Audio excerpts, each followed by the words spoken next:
Life is full of choices. Every day we're faced with decisions that shape who we are, where we go and what we stand for. Some choices are small, barely noticeable in the grand scheme of things. Others are monumental. They define the very foundation of our lives.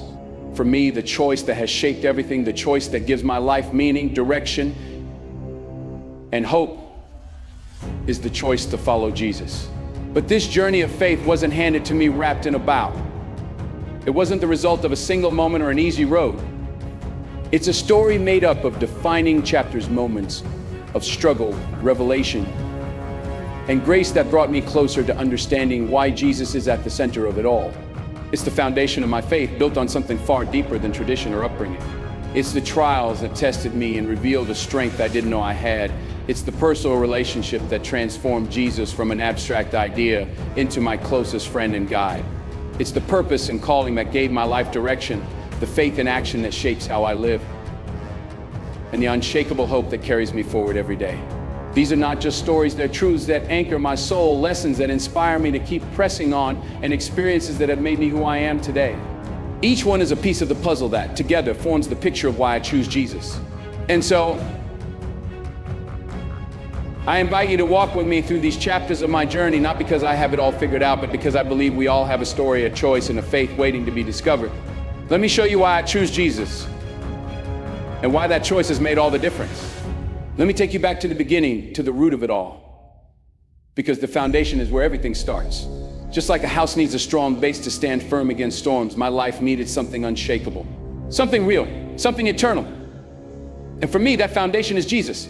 You see, growing up, I was surrounded by voices telling me what success looked like, what happiness was supposed to feel like, and how I needed to act to be someone in this world. But no matter how loud those voices got, there was always this emptiness inside, a void that nothing in this world could seem to fill. I chased achievements, applause, approval, but it all left me hungry for something more.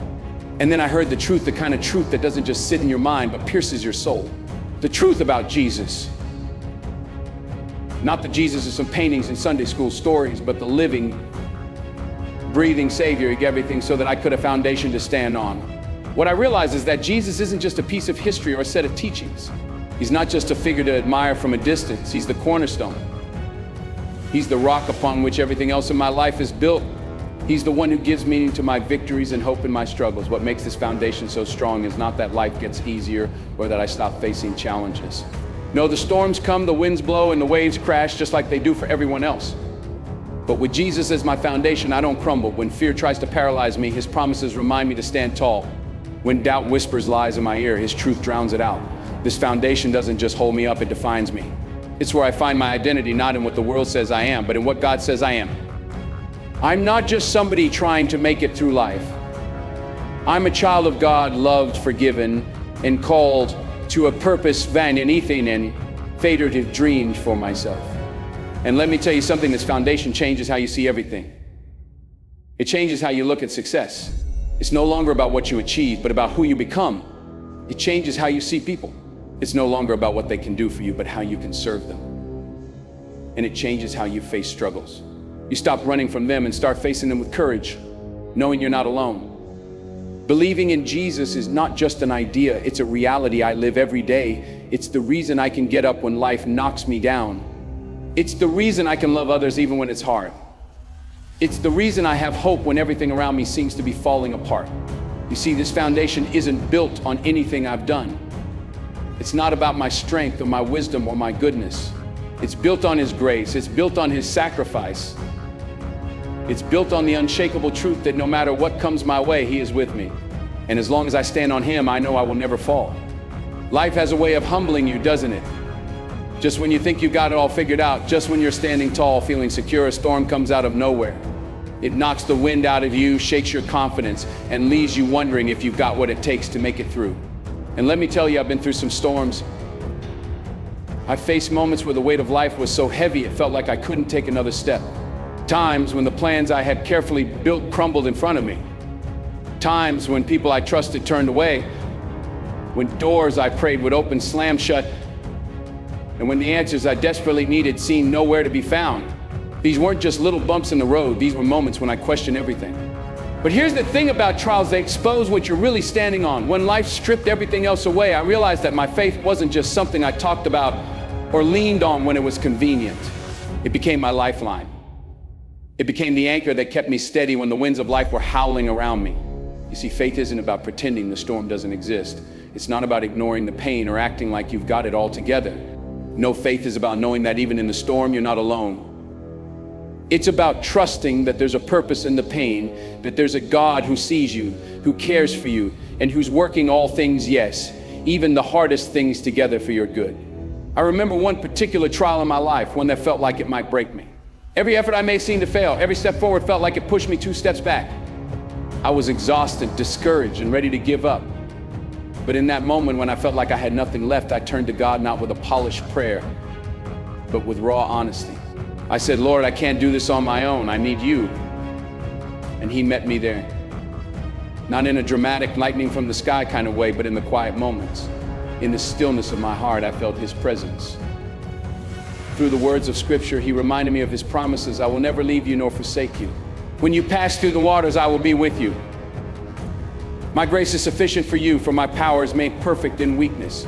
Those words became my lifeline. They were more than promises. They were a shield, a refuge, a source of strength when I had none left to give.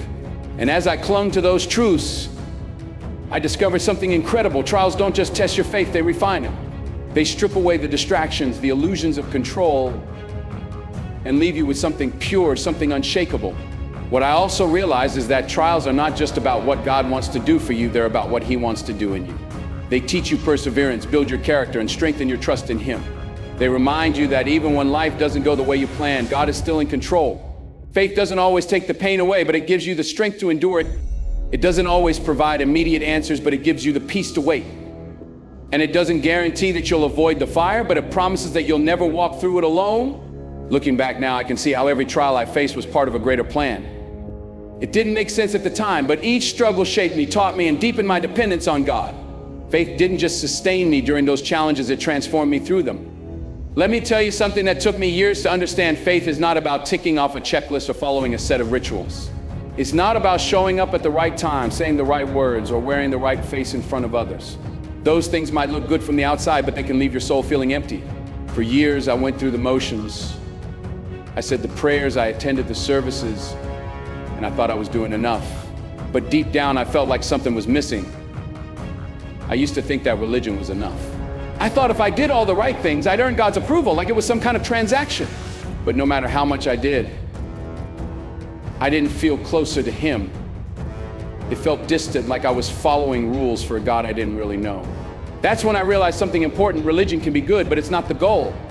The goal is relationship. You see, Jesus didn't come to start a religion.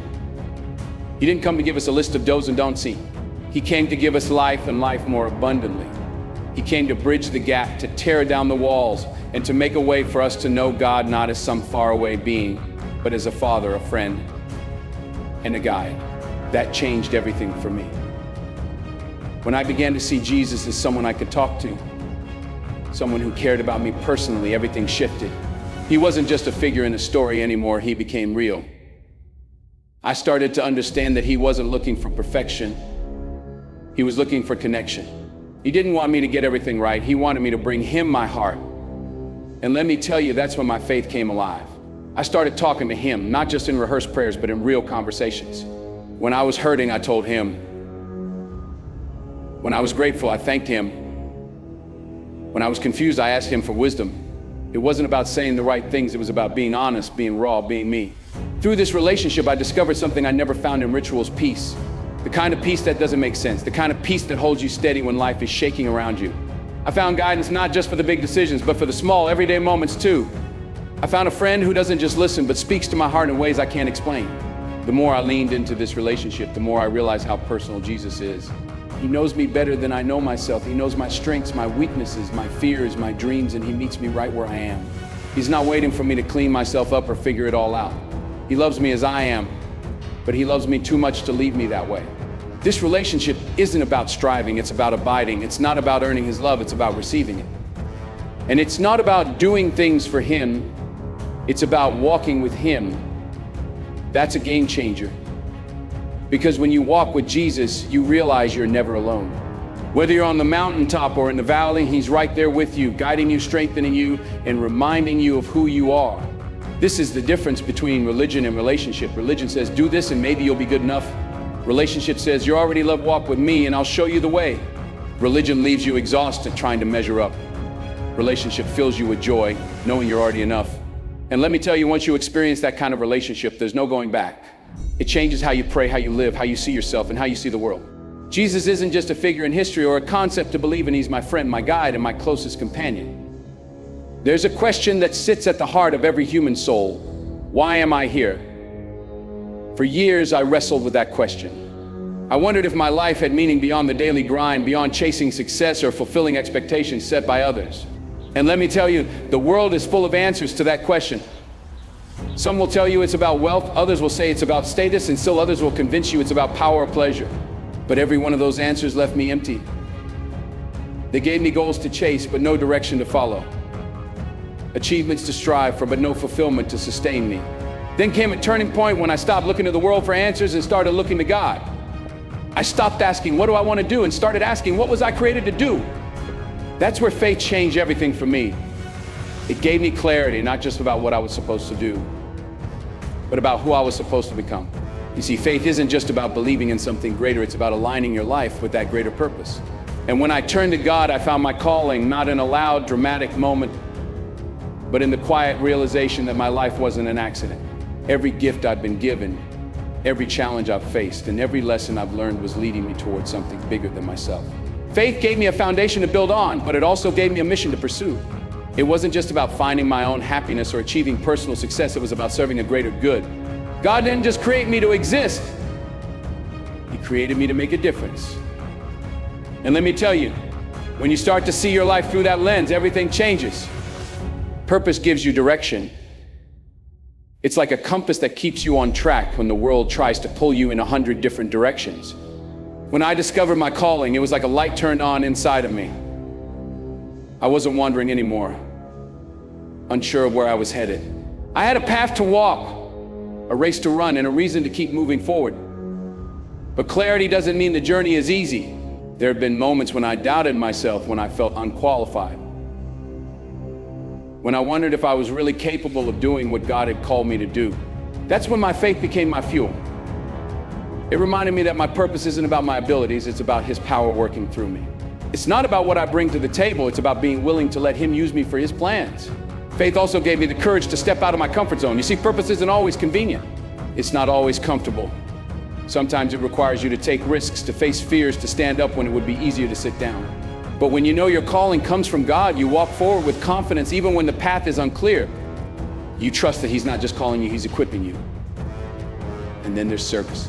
Purpose isn't about you, it's about others. Faith taught me that my gifts, my time, my resources, they were never meant to be hoarded. They were meant to be shared. They were meant to be poured out for the good of others and for the glory of God. When you live with that mindset, life becomes so much richer. You start to see the value in people, the beauty in giving, and the joy in making a difference, no matter how small it may seem. Faith gave me more than just a reason to wake up in the morning. It gave me a vision for my life. It gave me a reason to press on when things got hard, to love when it wasn't easy, and to keep going when I felt like giving up. It taught me that my life has meaning, not because of what I accomplished, but because of the impact I can have. Purpose isn't about finding a title or chasing recognition. It's about aligning your life with God's plan and trusting that every step, every moment, and every act of service is part of something far greater than you could ever imagine. Faith isn't just something you talk about, it's something you live. It's not about wearing a label or claiming a belief, it's about putting that belief into action. Faith isn't meant to be hidden in your heart like a secret. It's meant to shine through your words, your choices, and the way you treat the people around you. For me, faith in action means living out the teachings of Jesus in everyday life, not just on Sundays or in moments of convenience, but in the small, unseen choices that make up the fabric of who you are. Jesus didn't just teach us how to believe, He showed us how to live. He lived a life of compassion, humility, forgiveness, and service. He didn't shy away from the hard truths or the hard work. He walked alongside the broken, uplifted the outcast, and met people where they were with love that was both gentle and transformative. And if I call myself His follower, then my life should reflect that same kind of love. Living out faith in action starts with how you treat others. Jesus said, love your neighbor as yourself, and that's not just a feel-good quote to hang on a wall. It's a challenge. It's a call to see every person, not just the ones who agree with you or make life easy, as someone made in the image of God. That means showing kindness to the stranger, patience to the difficult, and forgiveness to those who've hurt you. But faith in action doesn't stop at kindness. It's about stepping into the needs of others, even when it costs you something. It's about being a servant, not for recognition, but because that's the example Jesus set. He washed the feet of his disciples, an act of humility and love, and in doing so, he showed us that no task, no matter how small or unglamorous, is beneath us when it's done out of love. In my own life, I've learned that living out faith means being intentional. It's not just about reacting to situations, it's about approaching each day with a heart that says, how can I reflect God's love today? How can I make a difference in someone's life, even in the smallest way? Sometimes as simple as offering a listening ear to someone who feels unheard, or showing grace to someone who doesn't deserve it, because let's be honest, we've all been on the receiving end of undeserved grace. Faith in action also means integrity. It means living in a way that's consistent with what you believe, even when no one is watching. It's easy to talk about faith when things are going well, but real faith shows up in the hard moments. It shows up when you choose honesty over shortcuts, humility over pride, and trust over fear. It shows up when you choose to do the right thing, even when it's the harder thing. One of the most powerful ways to live out faith is to use your life to inspire others, not by preaching at them, but by showing them. People don't need perfect examples, they need real ones. They need to see what it looks like to walk in faith through the highs and the lows, to cling to hope when life gets messy, and to keep loving even when it's hard. When people see faith in action, it draws them in. It plants seeds of hope. It reminds them that there's a better way to live, a way that's rooted in something eternal. Faith in action is also about having a heart for justice and compassion. Jesus didn't ignore the pain and suffering in the world, and neither should we. He called out injustice, lifted up the oppressed, and extended his hand to those who had been cast aside. If we're serious about living out his teachings, we have to do the same in standing up for what's right, being a voice for the voiceless, and using whatever influence we have to make the world a little more like the kingdom of God. And let's not forget about gratitude. Faith in action means living with a heart of thankfulness, recognizing that every blessing we have is a gift from God. It's about sharing those blessings with others, not hoarding them, but letting them flow through us like a river. Whether it's our time, our resources, or our talents, we're called to give freely, just as we've been given freely. Ultimately, faith in action is about surrender. It's about saying, Lord, my life is yours. Use me however you will. It's about trusting that even our smallest acts of love, kindness, and service can ripple out in ways we may never see. It's about living in a way that points people not to us, but to him, the one who gave everything so that we could live with purpose, hope, and joy. Hope. It's one of the most powerful things a person can have, isn't it? When life gets hard, when the days feel dark, when the world around you seems to be unraveling, hope is the light that keeps you going. It's the belief that tomorrow can be better than today, that there's a purpose for the pain, and that the story isn't over yet. But let me tell you, not all hope is the same. Some hope is fragile. Some hope depends on circumstances or people. But the hope I've found in Jesus, that hope is unshakable. There's a peace that comes with knowing Jesus. And it's not the kind of peace you can find in the world. The world's peace is fleeting. It's tied to how much money you have, how secure your job is, or how well things are going. But the peace Jesus gives doesn't come from what's happening around you. It comes from what's happening within you. It's a peace that's rooted in the knowledge that you are loved, that you are known, and that you are never alone. This peace doesn't mean that life is free from trouble. No, Jesus himself said, in this world you will have trouble. But he didn't stop there. He also said, take heart, I have overcome the world. That's where hope comes in. It's the hope that even in the hardest moments, God is still in control. It's the hope that the storms of life don't have the final say. I've experienced this hope firsthand. There have been moments in my life when I felt like the weight of the world was pressing down on me, when the questions outnumbered the answers and the struggle seemed too big to bear. But even in those moments, there was a quiet assurance deep in my soul. It was the reminder that my circumstances might be uncertain, but my God is unchanging. Choosing Jesus doesn't mean life gets easier, but it does mean you have an anchor in the storm. It means you have a foundation that won't crumble when everything else is shaky. And let me tell you, when you've built your life on that foundation, you can face anything.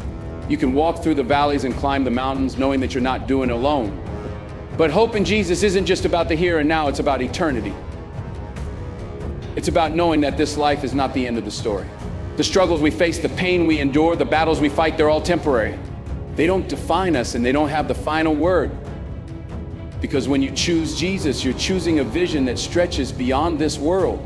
Think about it. What does the world offer us? Success, wealth, power. All of those things are temporary. They can be taken away in an instant. But the hope Jesus offers is eternal. It's the promise of a life beyond this one, a life free from fear, from sorrow. It's the promise that one day, every tear will be wiped away, every broken heart will be healed, and every question will be answered. This hope changes the way you live. When you know that your future is secure, you start to live differently. You don't hold on to things as tightly. You don't let fear control you.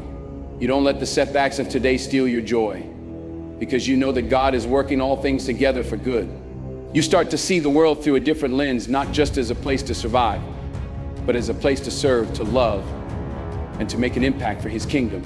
Hope in Jesus also gives you courage. It gives you the strength to keep going when everything in you wants to give up. It reminds you that the battles you face are not just yours to fight. You have a God who goes before you, who walks beside you, and who fights for you. And when you're standing in that hope, you realize that even your weaknesses can become a testimony of His strength.